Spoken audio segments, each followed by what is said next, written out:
Welcome to Around the Reel with your hosts, Aaron Carlson, Charles Lawson, and Samantha Hanna. Ah, shit. Here we go again.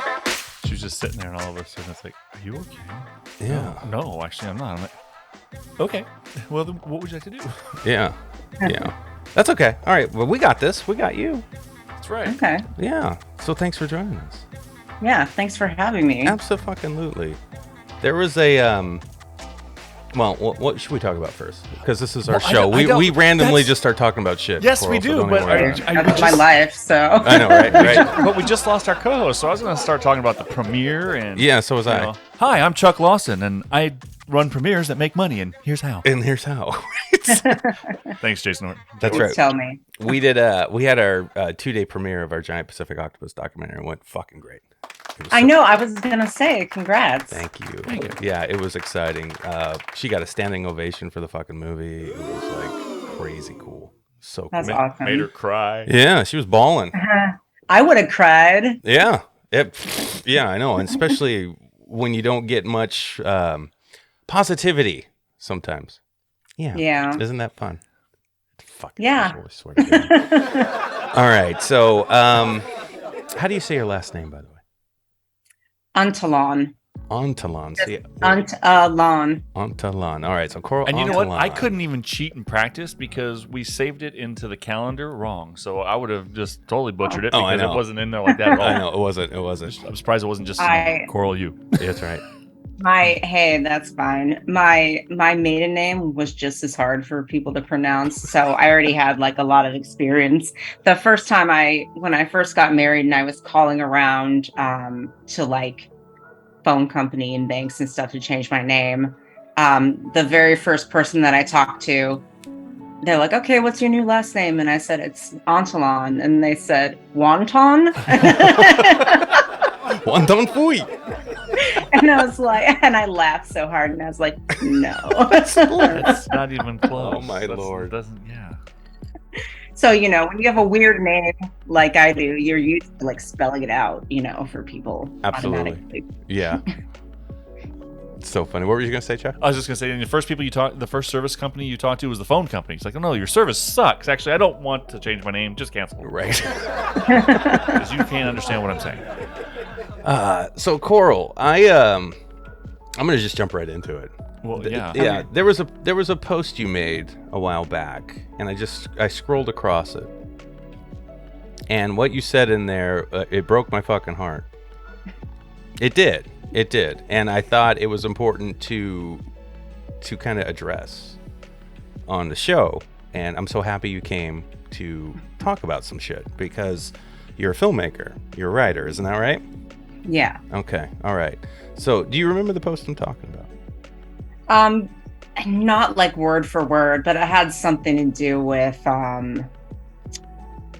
feeling really frustrated and like I'm not sure if I should quit filmmaking or not, because it's like impossible to get funding, and where I'm at in particular right now, I just haven't found a good community at all. Mm-hmm.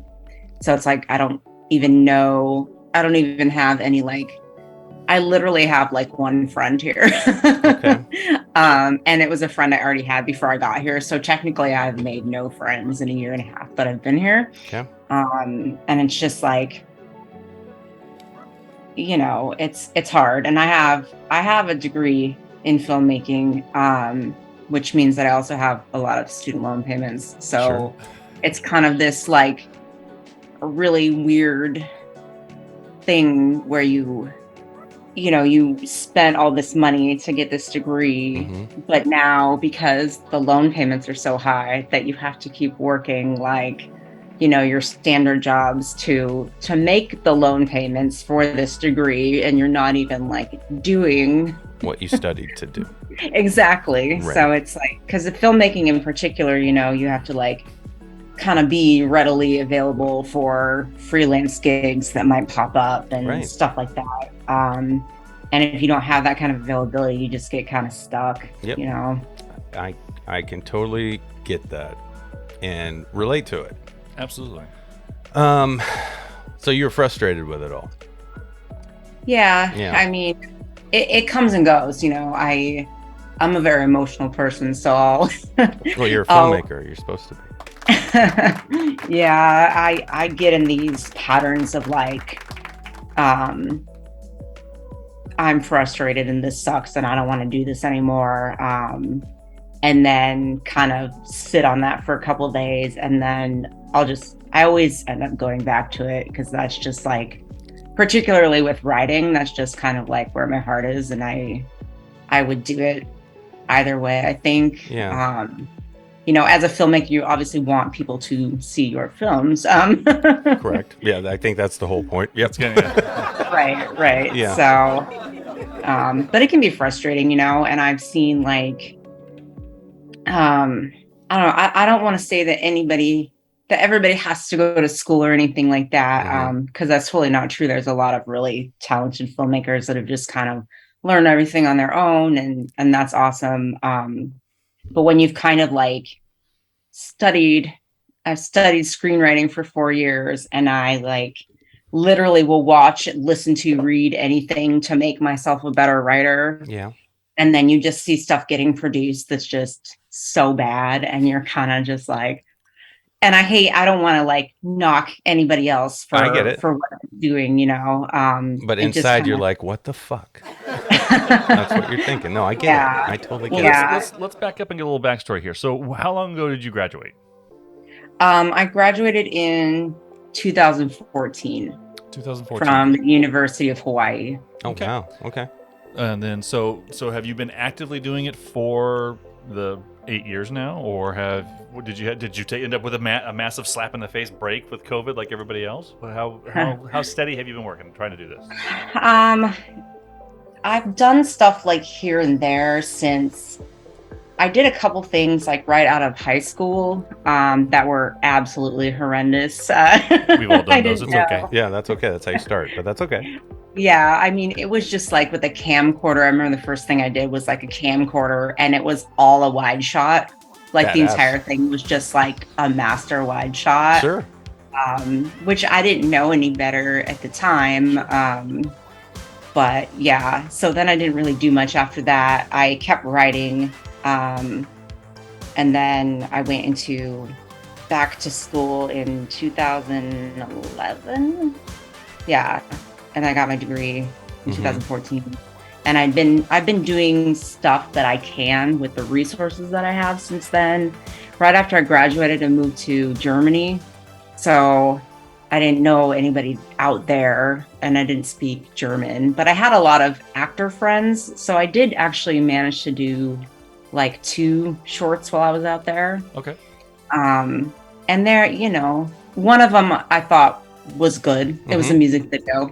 That one was good. The other one was not as good because I ended up having to literally do everything myself, and I'm just not good at everything. I wish I was, but Yeah, no, I respect that. I get it too. But you know, you're probably pretty good at everything, and you're great at some things, right? I mean, You can say it. You can say it. yeah, Yeah, because that's how I know. feel. I don't know if that's true. Like, I try. I think when you're a director, I think it can only help you to learn as much as you can about other departments. Right. Even if it's not something that you're going to specialize in or that you're particularly interested in. Because the more you understand about what everybody else is doing, the more you can be collaborative, and the more you can understand as a director what those people's needs are, and kind of, you know, with your directing, assist those people at the same time, if that makes sense. It does. Yeah. It totally does. I totally get that. I've been making movies. Well, we have, I should say. That's all right.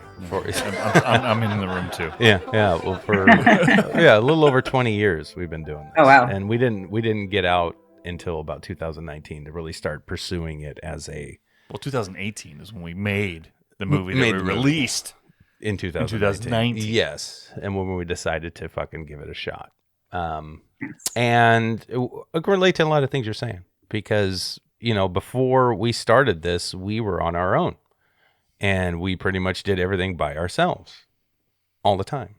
And I had to learn how to edit and color and sound and Chuck lighting, and he's doing audio now, and he's writing now, and Sam's producing stuff, and she's directing now. We all acted in all our shit. It's a tough racket. You got to just kind of work through it all, but it does make you a better storyteller. It makes you a better fucking filmmaker. It really does. So I can completely relate to that. But my question to you is, when you get frustrated and you're kind of like, fuck this stuff, what brings you back? Usually I just kind of have to feel what I'm feeling at the time. And then just think about, why am I doing it? It's obviously it would be great to write screenplays for a living and direct for a living. Will that ever be something I'm able to do? I don't know. But telling stories is something that I've always loved doing. I wrote my first novel when I was 13. It was terrible, but I wrote it. Right. And it's just kind of I feel like there's something missing in my soul if I'm not doing it. I'm going to give her applause for that one. That's a great answer. The audience is already clapping. Yeah, you'll hear it later. They are. When you listen to the show. I know exactly what you mean by that too. Yeah, you have to have your creative outlet or your creative drive. Yeah. Otherwise, you feel like you're lost. Yeah, I get fucking angry, and I've said that many times in this show. I'm just a fucking mean son of a bitch if I'm not doing something creative. I'm not. I can do it for a while and I can hold on, but if 2 or 3 months go by, I'm grouchy as shit. I'm just not happy. And as soon as I start writing something or thinking about something that we could possibly do, all of a sudden this comes over me and I feel so much better. And it's gone. It's gone. It's weird. Exactly. God damn us creatives. It's so stupid. We're so sensitive. I guess that was kind of what I was... I'm sorry, what were you saying? Oh, I said we're so sensitive. Yes, we are. I know. Well, we're filmmakers. We're storytellers. We got to be. That was kind of a hard part with COVID is because, I was one of the many unfortunate people that lost my full-time job during that time. And it took me a year and a half to get another job. That's the longest that I have ever not had a job for. And, we can do as much as we want on our own and things like that, but inevitably, even if you're not paying anybody, even if everybody's out of the kindness of their heart volunteering on your crew and your cast, there are still going to be some production costs, Yeah. It's just how it is. And so I had enough money because I was getting unemployment, but I was also having no idea when I was going to get a job. And it was just a lot of uncertainty. So I didn't feel comfortable spending money. And so I just didn't really have much to do. And then being so isolated the whole time, I'm a complete loner, but it felt different when someone was telling you that you can't go out. It's no, if I'm not going to go out, it's because I don't want to go out. Right. I get it. Wow. Okay. Well, you've labeled off a couple different places that you live. So how many places have you lived in the last 8 years? So I went to college in Hawaii, and then I moved to Germany, and then I moved back up to Tacoma, and now I live in Maryland. Okay. Wow, So, so I can understand it's hard to find and join a community when you are not there long enough to join, right? Or to be part of it. Yeah. So how long? Because obviously you have an imprint here on Tacoma from the time you spent here and a lot of the people that you talk to and stuff. So I mean, is it because of your husband's job? Is that why you keep moving, or? Yeah, he's in the military. Of course he is. So. Yep. For the love of God, man, get a 4-year somewhere. I know. I was born in Bellevue, and then we moved when I was 3 to Spokane. I lived there till I graduated high school, and then immediately moved to Seattle after I graduated high school. It was a month, and I was gone. Okay. And then I lived there for a long time. I met my husband, and then we moved to Tacoma.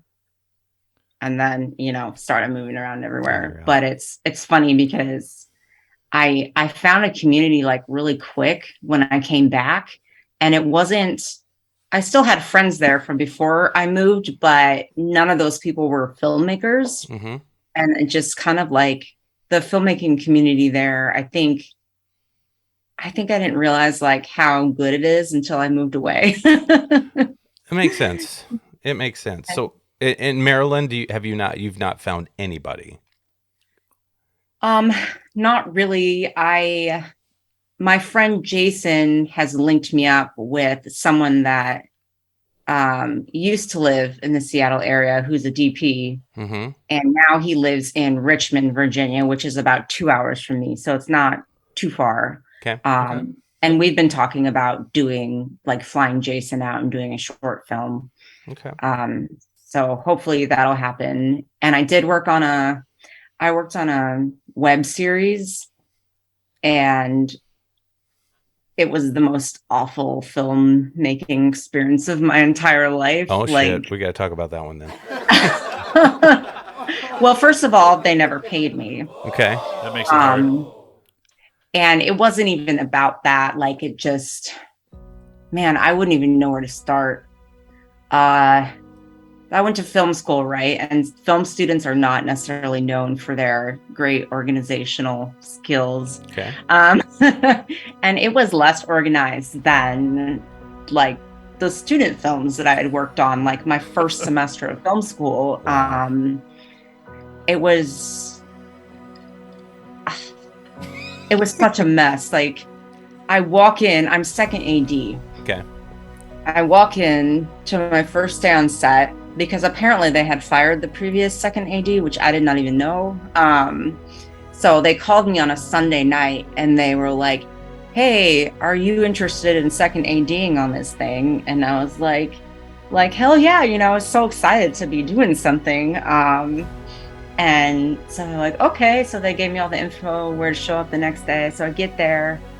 I just kind of meet everybody because not everybody's there yet. And then the producer comes in and she tells me that, "Oh, I'm going to send you this list, and I need you to call people on it because after we leave here at noon, we're going to go to this club at 5 o'clock, and I need 30 extras, and 20 of them need to be dancers, professional dancers." What the fuck? And you have And 4 I'm hours to like, pull it off.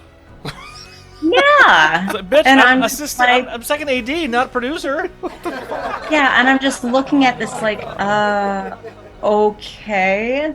And then I'm just spending the whole day like calling people and like, "Are you a dancer?" Like, Oh my god. it sounds totally creepy. Like, imagine some stranger calling Yeah. you like, "Hey girl, are you a dancer?" What's like, up? it's like- and half of them were like underage and they were supposed to be 18.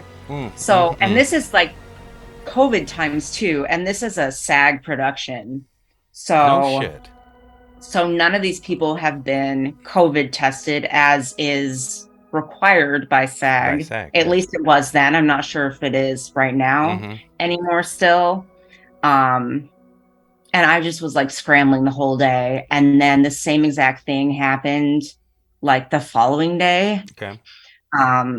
And it was just such a mess. And we're trying to, my job is to be directing the extras while the rest of the crew is working. So I'm placing people in the bar and telling people like, "Hey, you pair up with these people, talk to these people, you be like hanging on the jukebox, whatever."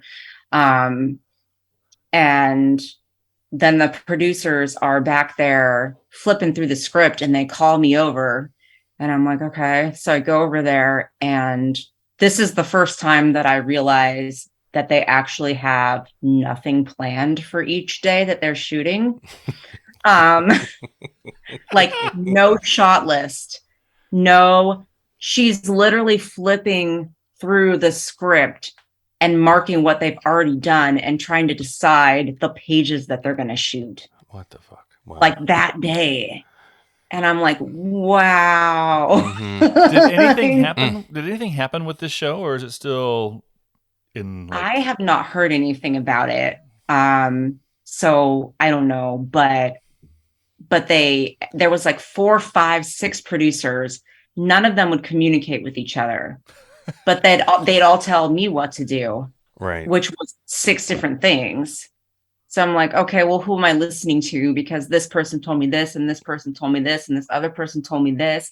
It's like, who am I? Like, they're all producers. They're all on the same level. Like, who exactly am I supposed to be listening to here? And it was just really frustrating. And then on my third day, and our third day working with like 50 plus extras, I had been so stressed out and so focused on actually getting people there completely last minute. Yeah. And I'm just standing outside, and all of a sudden it hits me like, not a single one of these people has signed a release.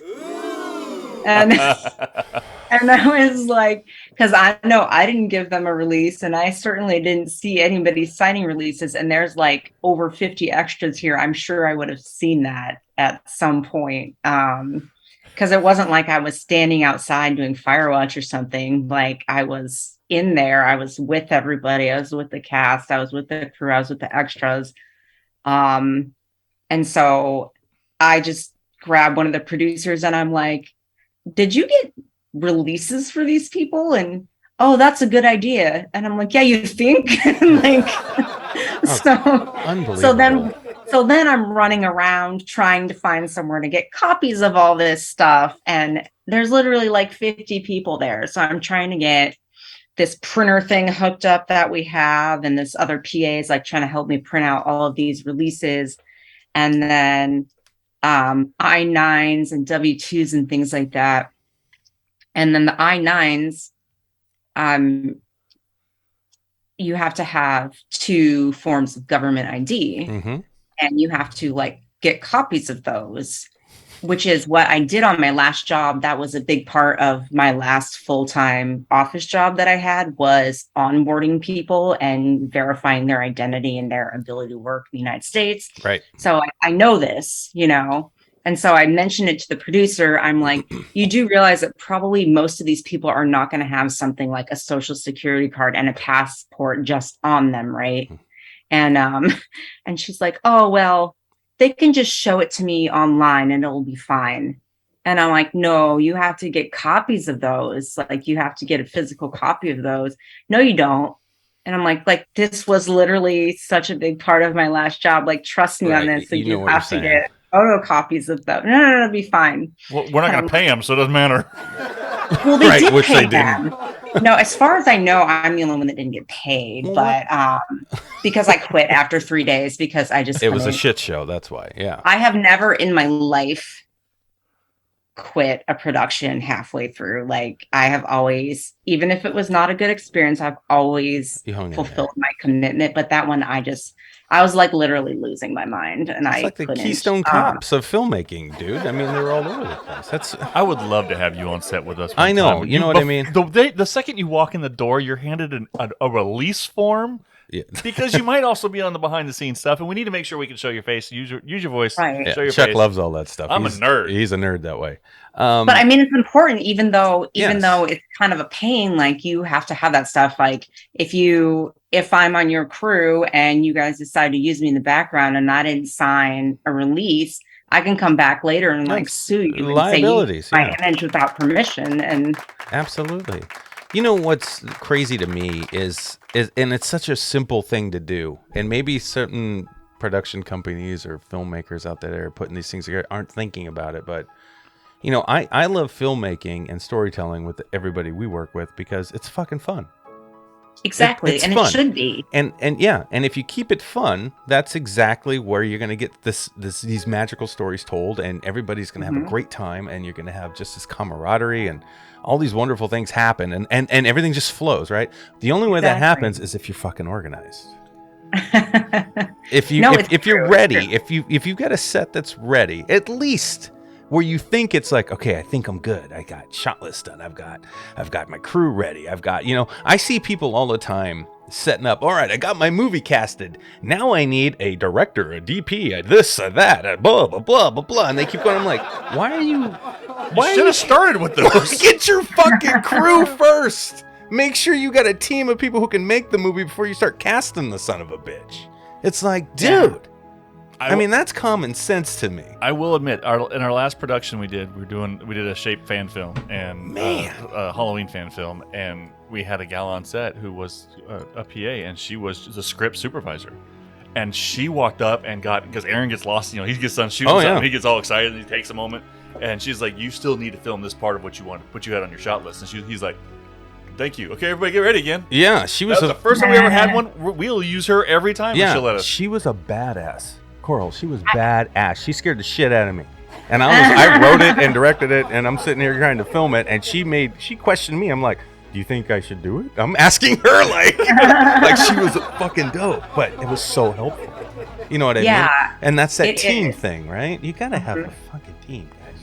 And that's kind of my philosophy. Is I always anyone that's ever worked with me knows it, and they'll hear it 1,000 times. And I work with a lot of the same actors sometimes, and they're probably sick to death of hearing it. But I have only 2 rules on my sets: respect each other and respect the locations.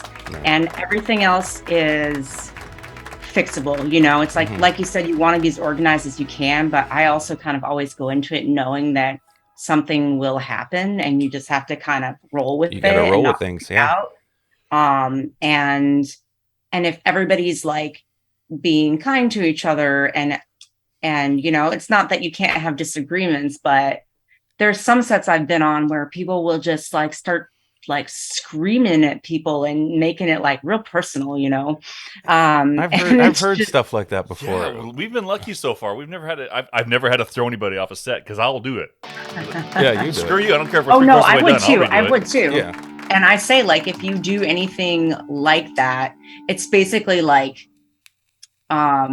it's not going to be, if somebody has a disagreement, we can talk that out. Absolutely. We can work that out. But it's when it starts to get like personal, or people making any kind of derogatory expression at anybody that has anything to do with anything that you can't change about yourself. Right. That kind of thing is where I draw the line. And I tell people, like, I don't care who you are. You can be the DP, you can be my lead actor. If you do that shit, you're gone. You're fucking gone. And it just messes everybody up. It brings everybody down. It's bad mojo. It's no good. No, it's no good. I totally agree.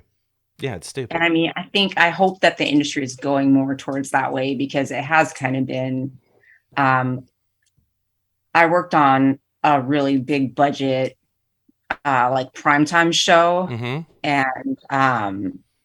And that set was like, the PAs that I was PAing with were cool, but there was a lot of that whole like screaming thing. Like the AD was a very typical, like old school Hollywood AD, who's just like, thinks that the more people he screams at and the more fear that he incites into you, like the more you're gonna get done, and respect him. And it's not respect, it's just they fear you. Yeah, it's like, they thinks he's Mike Ditka for the Chicago Bears or some shit. Yeah. It's just like, you don't need to do that. No, you don't. Like, you can be firm with people if you're an AD, and you can still get stuff done without like literally screaming in people's faces. Yeah. I am listening to you right now with all this backstory that you gave us about some of the experiences. I actually am realized how fucking lucky we are. We have been so lucky doing this, and I don't know if it's because we've had a lot of help now in this film community up here. A lot of great people, but we also run a podcast. Right? Mm-hmm. And it does very well. And we actually get to interview a lot of people. And then we go, that son of a bitch is cool. I want to work with that person. Right. Yeah. And then if we have somebody that we interview and we don't like them, we're like, we're never working with that person. Right? So we've never had that experience on this show. We have never had somebody that we're like, we're never going to work with. Actually, it hasn't happened yet. No, but I think of it that way. And I'm like, God, how lucky are we to do this show and be filmmakers? Because that's kind of an interview process in a way, if that makes sense. Like, I would love to work with you. I can already tell. I can tell already. She'd be great. Yeah. And she would love our set. She's like, holy shit, you guys have fun and no one's fighting and no one's screaming and yelling. I know. There's no name calling. No one called anybody a bad name. Wait a second. Well, Sam's not on the show. Oh yeah, that's right. Sam would be. Shut up, Aaron. Fuck off. She talks shit I mean, to me. we're passionate and we love what we do. Yeah. But it doesn't have to be that serious, you know. At the end of the day, even though like we take films and movies seriously and that's what we love, and we want to do a good job on the stuff that we make, at the end of the day, it's like no one's gonna die if something gets messed up. It's still just a movie. You know? It's like exactly. I carry a lot of stress. I might die. Fall right over. Heart attack. Blood pressure drops down to 55, 40. I'm a high stressed individual whose blood pressure drops when he gets stressed out, so it goes over. Let me tell you. I'll tell you a story, Carl. This is funny. This is the extent of how awful we are on set. Oh Jesus! We're at our premiere, and I'm filming some behind the scenes stuff. Oh, we're just gonna tell the story. Yeah, I just gotta tell it because it's fun. Ahead. But I didn't want to bring like all the gear and camera because I knew we were gonna be quite busy. And I asked another person we know that does a great job filming, but he couldn't make. He was coming, but he's like, I wanted to watch the movie. He bought tickets. He wanted to come. And I'm like, okay, that's fine, dude. I'll just film it with my phone. Well, I have an iPhone 7 Plus still, because I like the little button. I like the button still. So it's iPhone 7 Plus, bro. It's great. Anyway, I'm just shooting shit with the iPhone, just catching everybody there, and it actually worked great. I mean, if you go in DaVinci Resolve and you drop fucking 720p footage in there and drop a LUT on it and just color correct it a little bit, and you're fine. You're fine. It still looks great for online whatever. Anyway, long story short, show's time is at 6.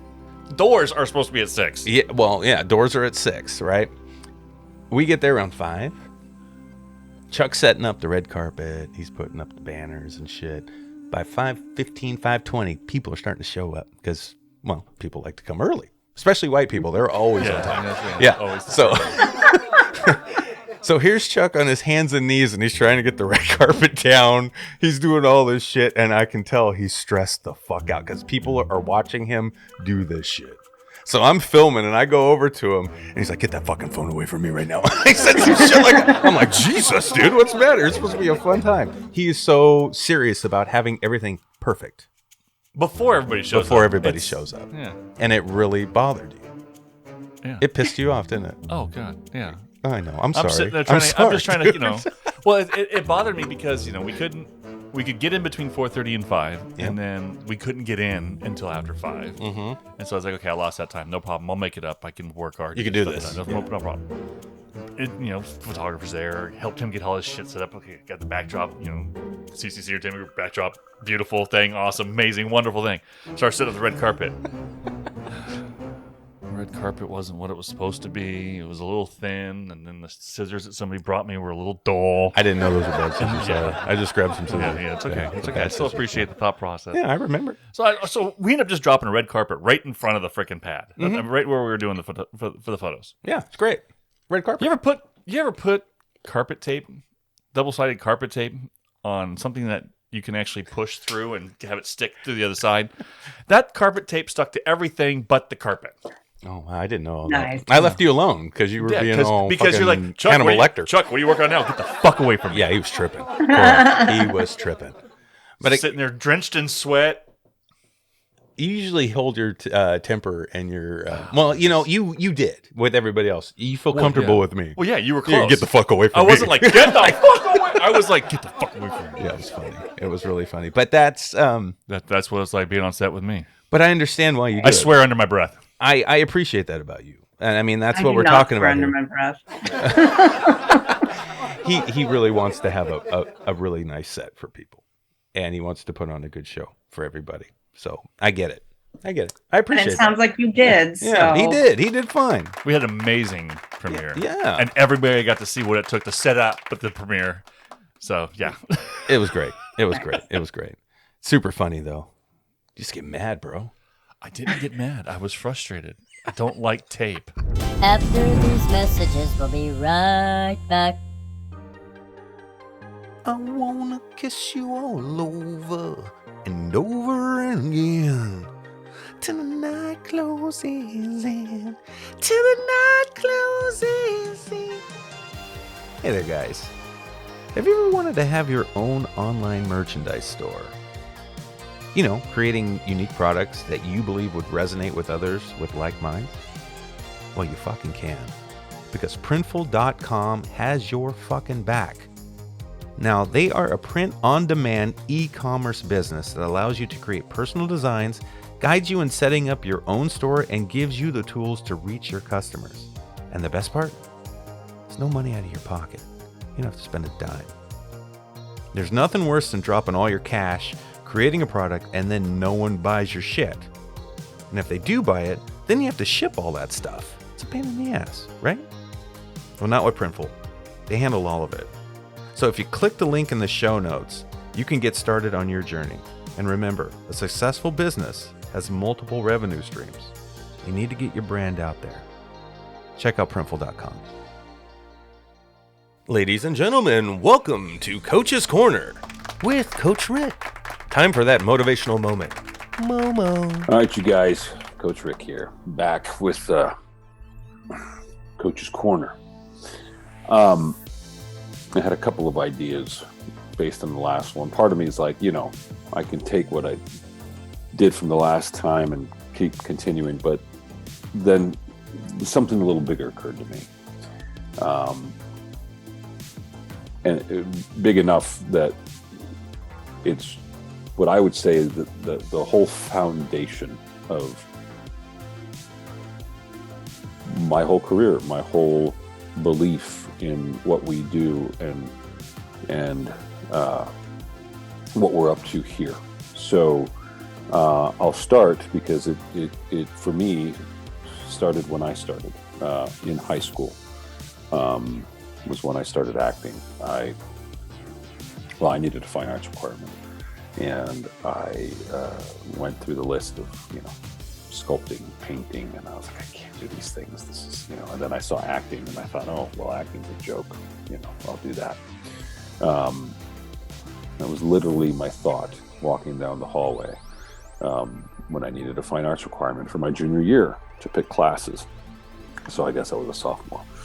And so first semester I took my acting class, and I did get an A. I wouldn't say it was easy. It wasn't hard, but it's where I fell in love. And it was from this acting teacher. One night I went to a basketball game, and he was standing out in front of the gym, and I was with my girlfriend, and I really wanted her to meet this teacher because this guy was amazing. Blew my mind. It opened up my world, obviously. His name was Peter Devine, which, for any of you Catholics out there, this was a Jesuit school. Well, it was a Catholic school my whole life. So it's a pretty powerful name in the Catholic world, Peter Devine. He asked me if I was going to audition for the musical. In my mind, I thought, what musical? I didn't know my school did musicals. So I was coming out of playing football and a little bit of wrestling. And so fast forward, I auditioned, I got a role. The show was 1776, and I got to play John Hancock, president of the Continental Congress. Look, I'm ADHD, by the way, so it'll explain some of my tangents and stories and stuff like that. I'm not going to apologize. Big show, awesome show, lovely show. Anyway, before our opening night, he gave us a talk, a little speech, a little pep, whatever you want to call it. And he told us that regardless of how old we were, remember, I'm a junior in high school now, and how old the audience is, the majority of the people coming to see the shows are going to be parents, not students. The audience are going to be adults. They're going to be older. Regardless of that difference, that we had a gift to give. That imprinted on me so powerfully that it has been the thing that has allowed me to have the courage to continue to pursue this complete unknown, because at the time I knew nothing. I did not grow up with the arts, none of that. But this man empowered me with the knowledge that I had a gift to give. What is that gift? Well, I'm the gift. So let's just play around with the words a little bit. Why don't you try on that you are the gift? You can say, I am. Now, something interesting about I am, I remember reading and hearing that I am are the two most powerful words in our language, because whatever you place after it will be true, right? So try that on. I am the gift. I am the gift. Yes, of course you are the gift. You are the only you. You are the only one of a kind. We got fingerprints to prove that. We've got, all these factors, but so much of our upbringing, so much of our schooling, our training, some might even use that nasty term, indoctrination. I'm not, though. But so much of our schooling guides us in certain directions, perhaps, right?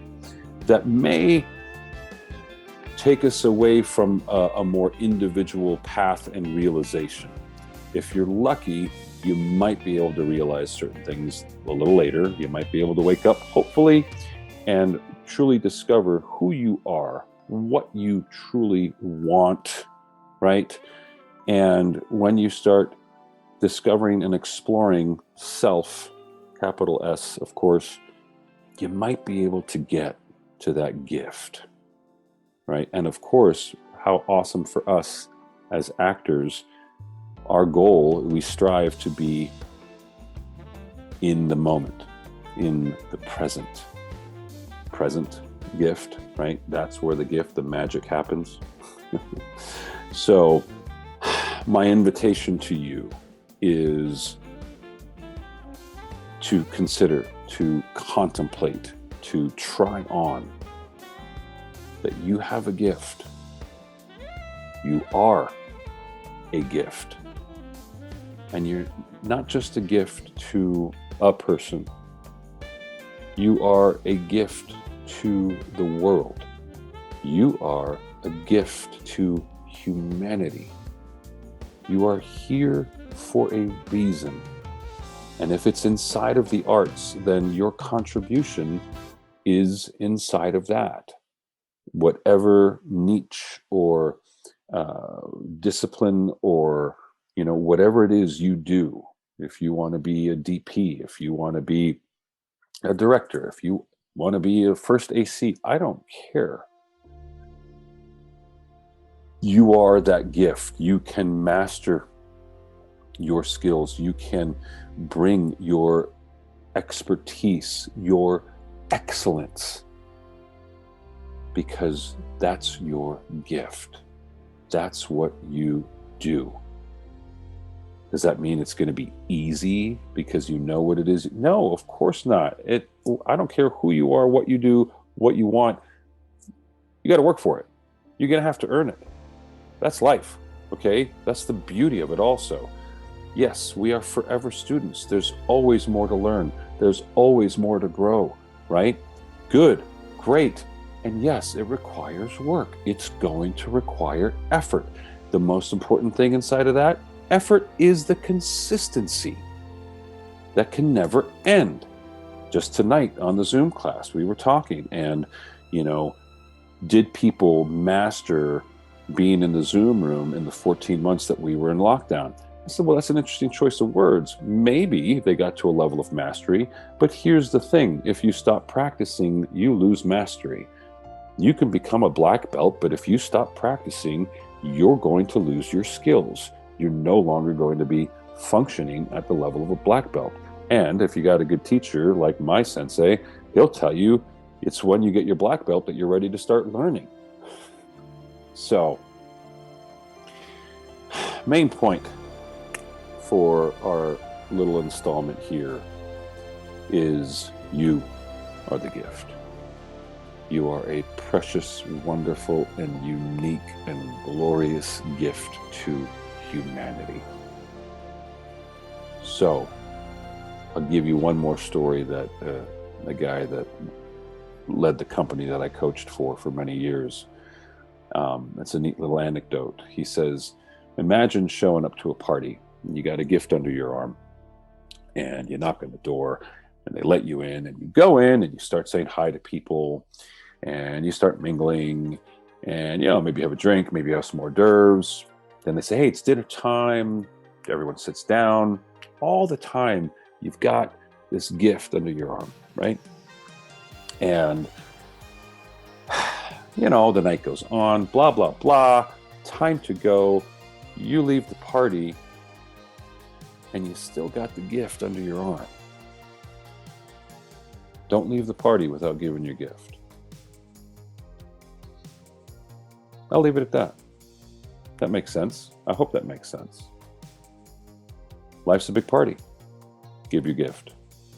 Don't leave the party without giving your gift. All right, you guys. Lots of love. Take care.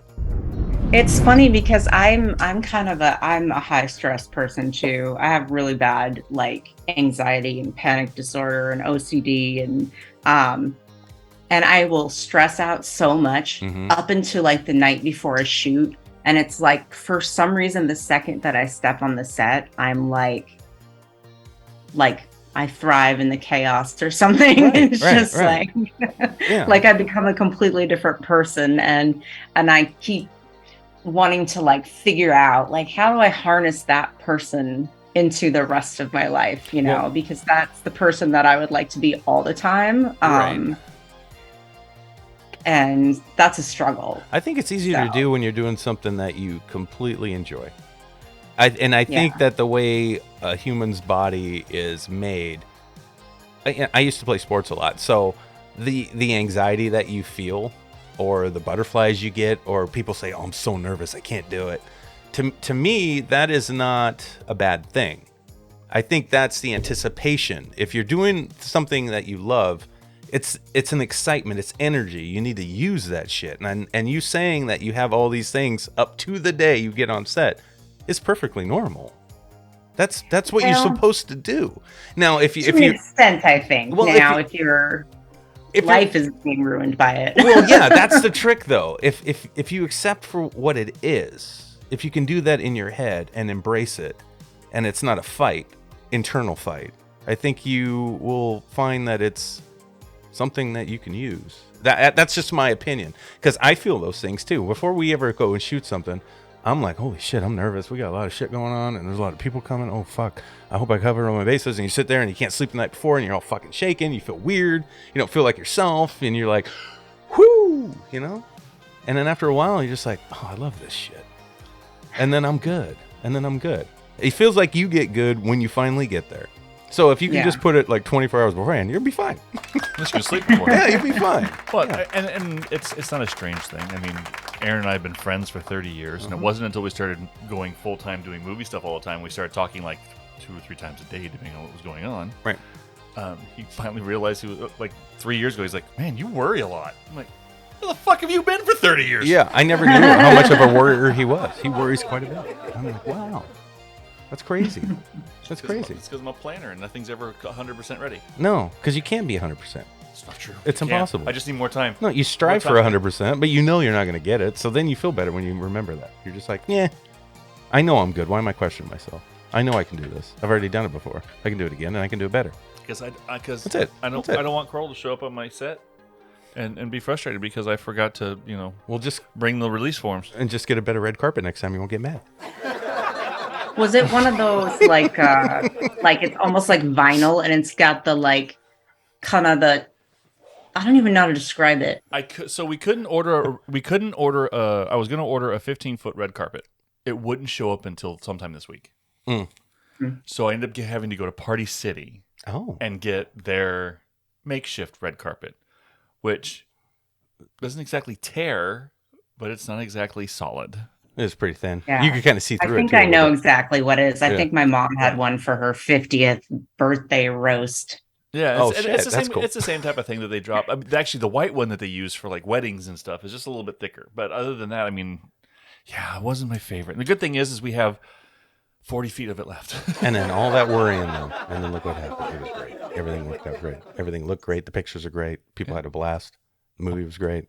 Yeah. Wow. You worried. You worried for nothing. I didn't worry for nothing. Yeah. I worried to the point to where I got the work done. What'd Van Wilder say? Worrying's a lot like a rocking chair. Gives yourself a do, but doesn't get you nowhere. That's right. That's right. That's right. Thanks, Ryan Reynolds. Ryan Reynolds, still want you on the show, buddy. Ryan Reynolds. Van Wilder. Oh, I haven't seen that in so long. Yeah. Great line in the world. I'm not like a big comedy fan. That's okay. And it's not that I'm not a comedy fan. I think there's a lot of genre films that I have the same issue with, is that they try and write the film around the genre, or like, instead of actually writing like a solid film that has elements of that genre, if that makes sense. Happens to be funny. That's a good point. Okay, so here we are sitting with someone who actually studied script writing. So that's what you've done. I know. I've done a lot of research. I've never done that. Yeah, the guest. Yeah. I like Sure. I love writing. I wrote novels too back in the day. Love script writing. It's fun as shit. It's an escape, and it's better at times when you think of it, go, man, if I could just write this and sell it and make some money, that'd be badass. Because then I don't have to go out and film shit. I don't have anything else to do. I'll just write this and submit it, and we're good. And then I get paid, and then I'll just write another one. I can do that all day long. That'd be fucking cool. But what is it like to study writing and script writing in particular? Like, what have you learned that you're seeing in other stories that you're like, ugh?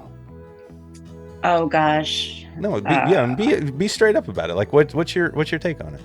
Well, I'm not sure if I have any. I mean, I see stuff all the time where I'm like, ooh, but I'm not sure if I have any specific examples. Okay. I really hate narration. I think occasionally it works, but for the most part, it just feels really like you could have shown me that, rather than have your character just doing all this unnecessary narration over the top of it.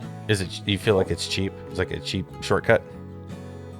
Yeah, it is. Okay. And it happens mostly with like book to film adaptations, which makes it kind of even lazier. Right. But I understand it a little more there, I guess, because they're trying to be true to the book. Right. And I think that would be really hard.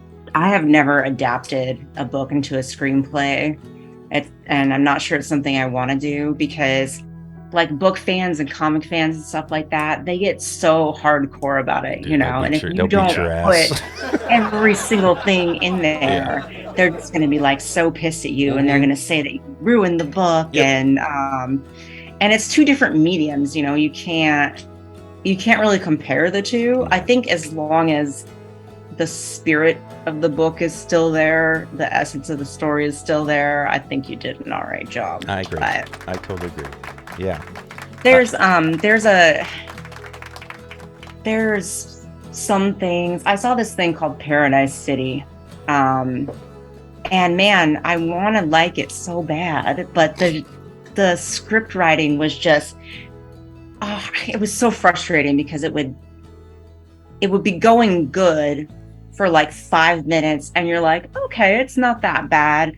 And then someone would turn to another character and be like, I can see the light dying from your eyes when I look at you, or something. I mean, that wasn't one of the lines, but it was just something just that bad, though. And you're like, and you're like, wait, what? And it just like totally like ripped you out of it. Right. And it was almost like, I love metal, and it's like about this metal band that supposedly like sold their souls to the devil. Okay. And so it could have been really good. And the music's great in it, but just some of the dialogue was so bad. And then just like, I just wanted it to be good. And I was like, I really want to rate this guy and be like, hey, I heard you have a second season coming. Like, I'm right here. It could be good, but you know, who am I? I'm no one, so no, he would just be like, whatever. See, it's funny that she says that, because like going back, a quick story time. Aaron's heard the story before. I was at the freaking ocean with my wife, and we were having dinner, and I was sitting there, and I made a comment, and I just, in my normal talking voice like this, and I made a comment about how the sun was glistening off of her flesh, and she was like, why the fuck did you say it like that? Could you be any creepier? And I'm like, yeah, that's my moniker. I am Creepy Chuck. But people say, like, nobody talks like that. I'm like, but I do. I talk like that. Your flesh. It's just like glistening off my flesh. Like, what the? And she couldn't wait to share that story with everybody. And she did too, and it was funny as shit. She even put it on Facebook. Oh man, I actually forgot about that. You look good, and I'm hungry apparently. Yeah, it does kind of sound like you want to eat her. Exactly. Yeah. Hey, don't bring the steak soon. I got a knife. Man, the writing stuff though is a fascinating thing to me in particular, because I always feel like when I'm writing stuff, it translates well in my head, and then when you're like, okay, we can do this and make a movie about it, it's such a different thing, you know. Yeah, capturing what you write and putting it on screen, kind of like you were talking about with the novels. It's almost impossible to do perfectly. You know, like Chuck's 100% he wants to hit. I don't think you can hit it. I don't think you can. But you can still tell the story and have the vibe, the feel, you know, the tone, all the things that you're looking for. So when you're writing something and you get those images in your head, do you find it's going to be impossible to do it, or do you go out there when you hit a set or something, or when you want to make a movie, do you think you're going to be able to make those visions come to life? That's a good question. I usually it's usually kind of a mix of both. Like I try not to limit my writing to like, do I think I can do this? I try and be really intentional with everything I write. Okay. So if there's a scene and something is happening in that scene, then I want to make sure that all the dialogue is relevant and that whatever's happening in that scene is going to move either a character or a story forward in some way. Right. And so if there's something that really needs to be there and I don't necessarily know how to execute that, I'll go ahead and write it anyway and just kind of figure it out later. We've gotten pretty creative with some things. Mm-hmm.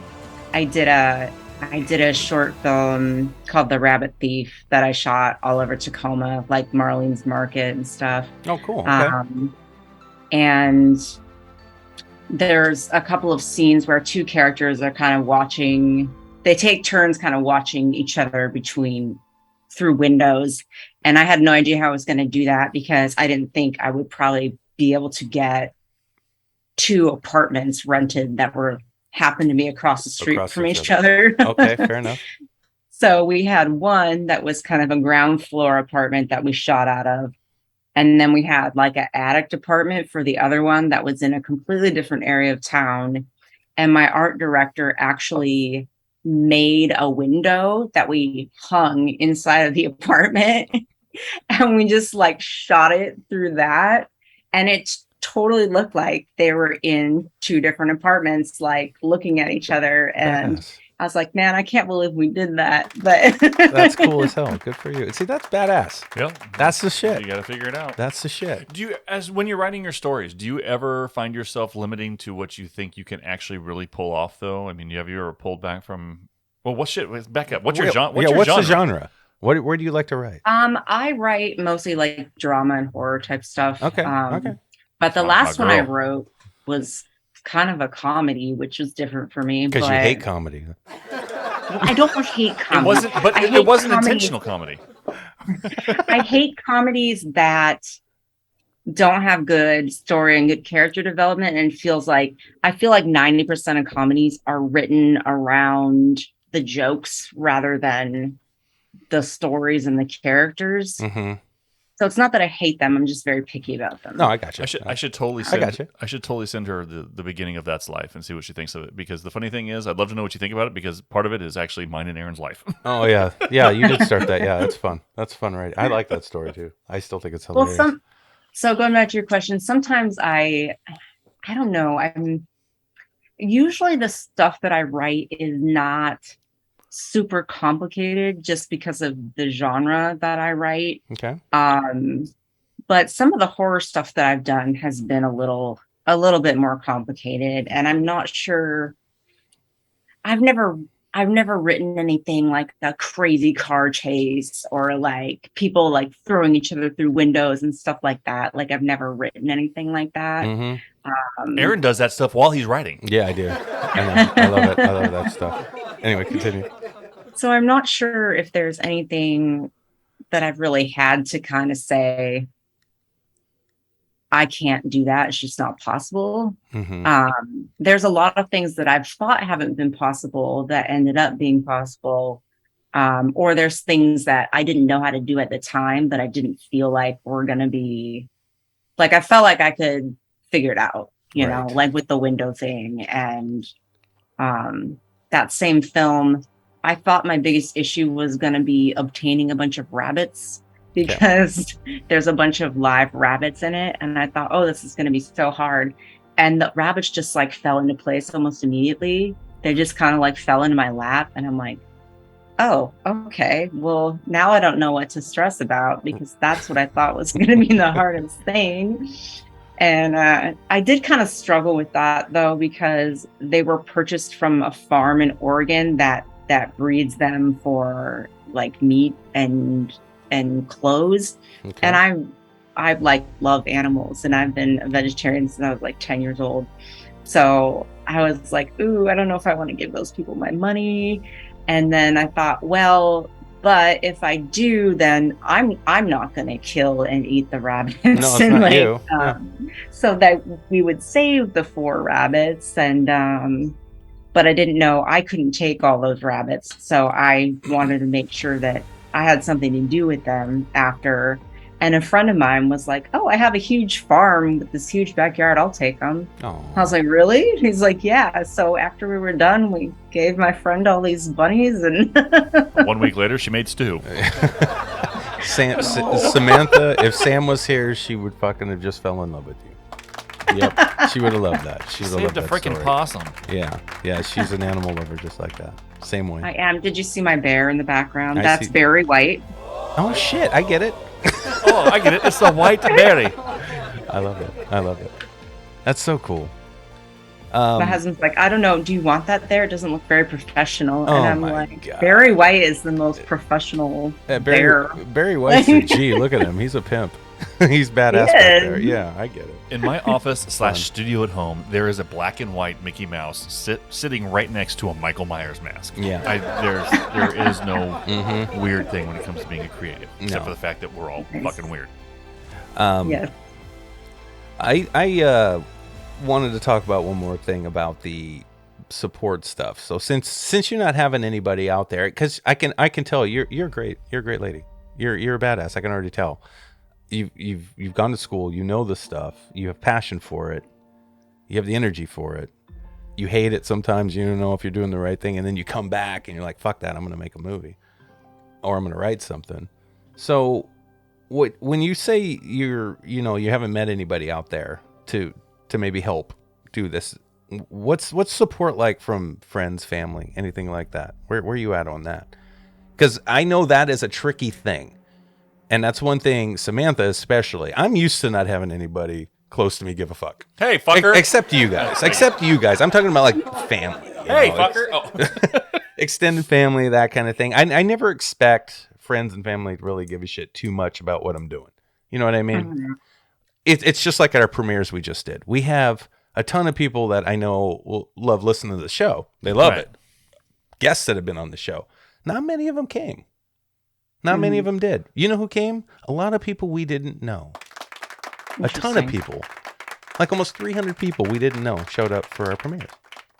And that was awesome. Fantastic, right? I mean, that's great. But there's still a part of me that goes like, where's all the homies? Where's all the people that we know? Where are you guys at? Why I come to your shit? You know?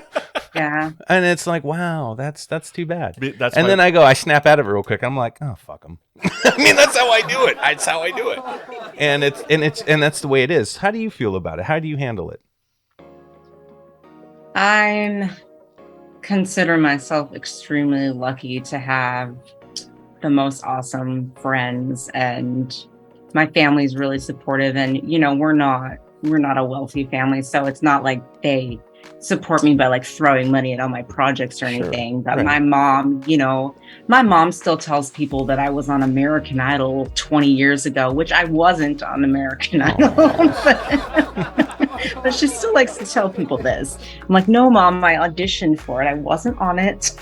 She's like, fuck you, you were on it. That's right. No, that's badass. Like, So this you is my daughter. She was on American Idol, and I'm like, Aw. I was 20 when I auditioned. I'm 39 now. It was a while ago. That's so cool. But though. no, they're really awesome, and I haven't had too many things premiere in theaters, but The Rabbit Thief premiered at the Tacoma Film Fest.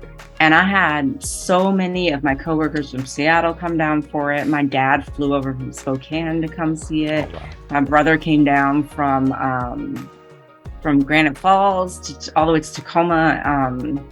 And so I think I have like a lot of support, and I feel really fortunate to feel like a lot of love from people as far as my friends and all that goes. And sometimes, sometimes I get like that too, where it's like you're looking for that one person, and they don't show up, and you're like, well, where is Sarah? Sarah said she was going to be here, but I try and remember that like I should focus on all of these people that did come out. That's and right. like because that's awesome. And me, I want to show gratitude for that and not just be distracted by the one person that's not there, or the handful of people that I expected to be there. Mm-hmm.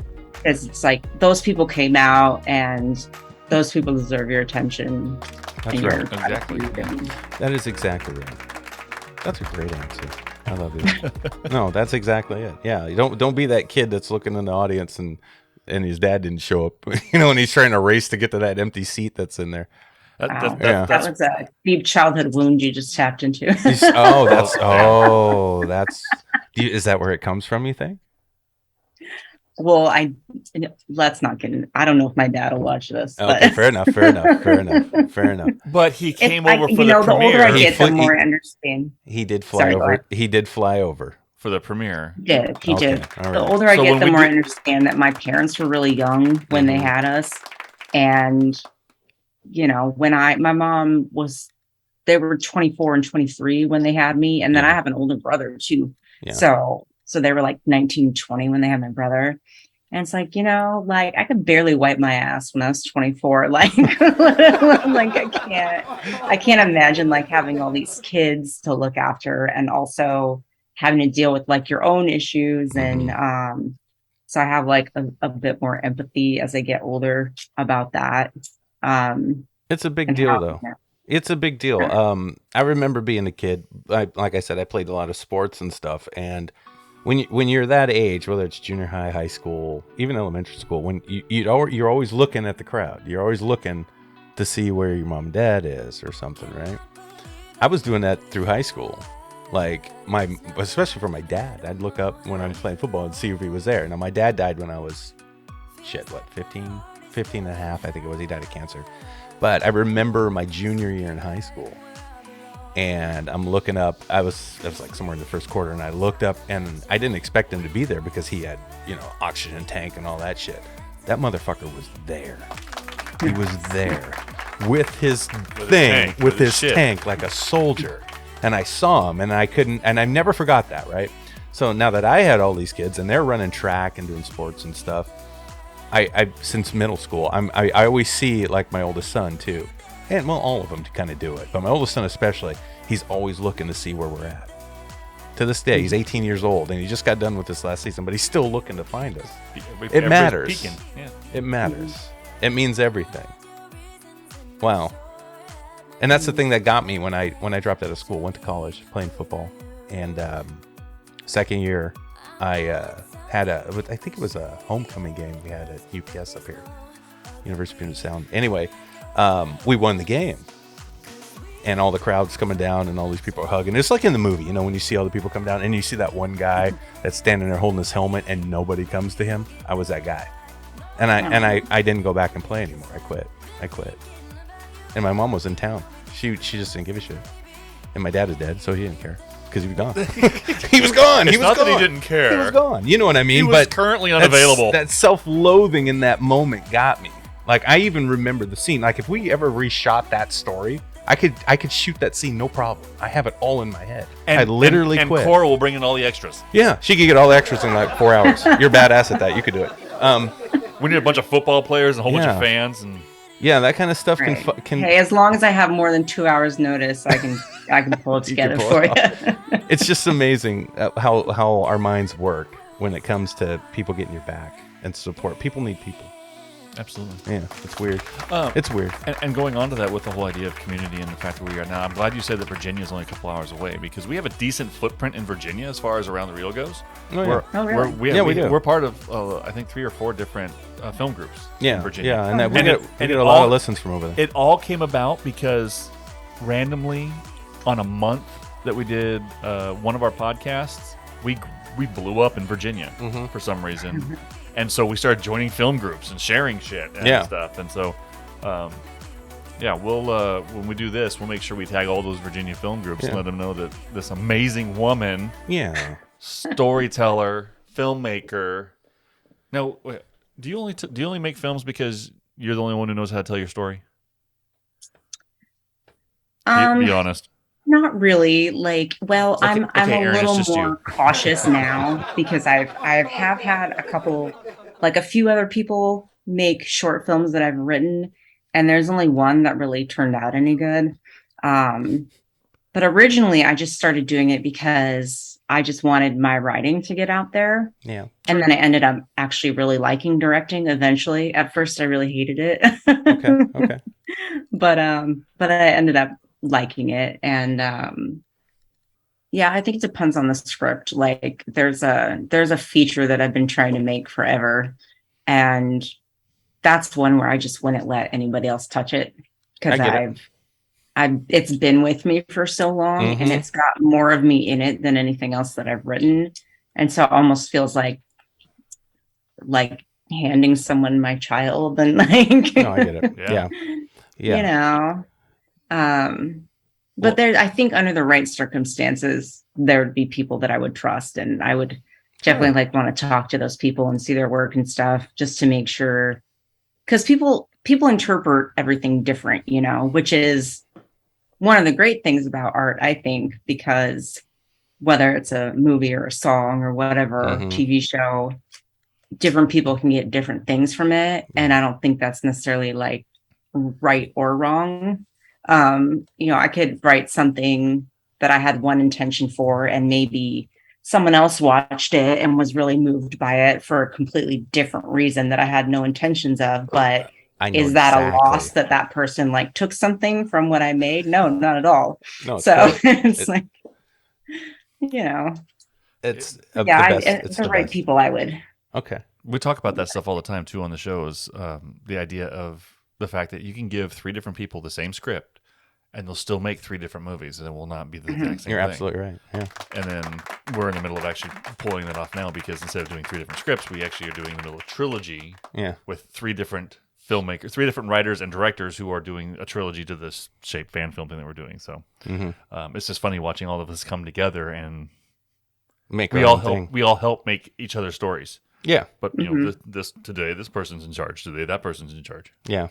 It's been fun. Yeah. It's been a blast doing it.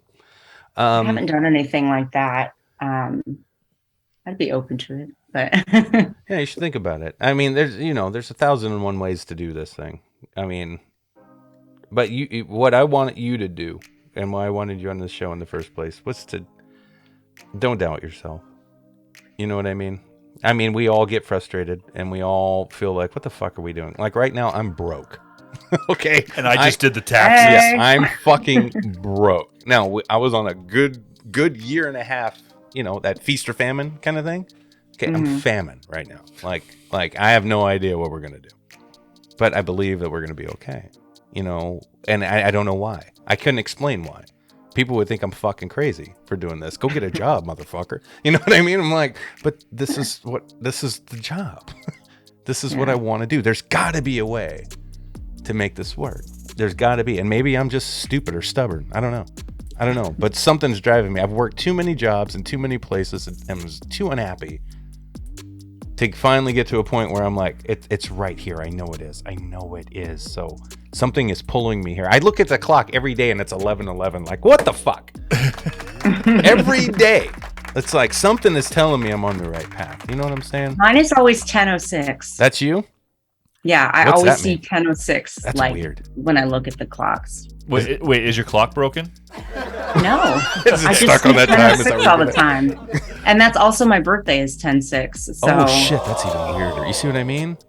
yeah. Don't. Yeah. Thank God she's none of the Scorpio. When you have those downs, Coral, just know you're doing right. You're doing right. You love this shit. I never asked you even why you got into this shit in the first place. By the way, we never once did we even say today, welcome to Around the Reel. Oh, welcome to Around the Rail. We're on our show. Yeah. We started talking and just went going. No, it was great. It was super great, and I'm really happy to meet you. Seriously. Yeah, you guys too. Absolutely. Thanks for having me. Yeah. She's like, these guys are great. I'm fucking 3,000 miles away. Oh yeah, but we can still. Always. We can chat. We can always talk. But hey, the interweb is great for that stuff. It is. It really is. And if you need anything, support or anything at all, that's what we're trying to do. Now I don't know if we are biting off more than we can chew by saying that, but we really try to be supportive of everybody because we understand how important that is because we need people's support too. If we can't, we can always support one way or another. Sometimes you're doing something new. We'll share and blast the shit out of it. Yeah, we'll keep resharing your show to sell you first, and then we can share all your stuff that you're doing. So yeah, just keep in touch. Yeah, there's been filmmakers that we've had on the show that have pretty much disappeared. We don't see them anymore. We don't know what they're doing. And it was really exciting talking to them when they were doing it, but they dropped off and they're gone. Well, I don't like that. So, Coral, don't drop off and fall off. Don't, okay? Yeah, if you post something like that, I'm going to say something if I see it. I'm not fucking around. Okay. Okay. And accept my friend request so I can see it and say something too. Gotcha. All right. It was a pleasure. Talking with you. Yeah. It Thank really you was. for having me. Absolutely. Hopefully I didn't babble too much. No. All great stuff. Seriously, all great stuff. No, really. If there's ever a problem in the middle of the show and something's not going good with the guest, Sam just gets up and leaves. Wait. That's him joking. Sorry, man. Yeah, sorry she wasn't here today. I mean, she really She tried. really, to be she here. was. She was So, sitting right there, and it's don't be surprised if Are you get you in. okay? I know she was all fucked up. Don't be surprised if you get an email from her. She always does that. If she misses a show, she feels like shit, and then that's something I got to deal with now. Great. well, She's gonna feel bad. if it makes you feel any better, I'm going to go home and not deal with it. Yeah, you're lucky. Okay, that's great. It's fine. Whatever. I don't give a shit. I don't know if I agree with that comment about me being lucky. All right, Coral. We're gonna. Yeah. Her husband needs to go to bed, so we got to get off the show. Yes. Is he holding? He might have already gone to bed. Oh, okay. I was going to say, is he holding your phone for you? I mean, why? No. Why would he still be She's up? respecting the man's sleep time. He's got to go to work. Well, I know, but He works hard. Yeah. You're I get not. it, I You're get not it. in the bedroom though, are you? I'm in the office. Yeah. Okay. The Does he, bedroom- does the he, bedroom does he is sleep down on the the hall. desk? It's. He does. Yeah. He's not. She's Coral. She's not a loud person. It's not like me. I mean, you know. Yeah, you're loud. He's about this big, and he just. He fits on the desk. He fits in my purse. Yeah. He's a carry-on. Yeah. Yeah. But he's in the military, so he's stout. He's that guy. Yes. The stout and carry on. Right on. It's an absolute pleasure, Coral. Thank you for joining us. Yeah. Thank you guys. You got Have a it. good night. And we will. You too. Coral, Close it out, Chuck. Thank you for joining us tonight on Around the Reel. Thank you for opening up about what it's like to be a filmmaker who constantly moves and the struggles that you deal with in finding community. You have a decent community, even if it's not the one that's around you right now. You do have a lot of friends back here in the Northwest. So when you're doubting yourself, for the love of heaven, please reach back out here. Absolutely. We'll remind you why you're doing what you're doing. And if you can't find the community, keep writing. I'll tell you what, write something, send it to us, and we'll audition to make it for you to tell your story if you want. Oh yeah. So badass. that's what I'm Yeah. just, there you go. Producer Chuck throwing it out there. Always content. We need content. More content. Okay, sorry. That's just me going off for a minute. So thank you, Coral, for joining us today on Around the Rail. And everybody out there, remember, think hard, because you're thinking anyway. See everybody later. Bye. For those of you that want to be a guest on Around the Reel, please email Sam at aroundthereel253 @gmail.com. That's aroundthereal253@gmail.com. Not Messenger.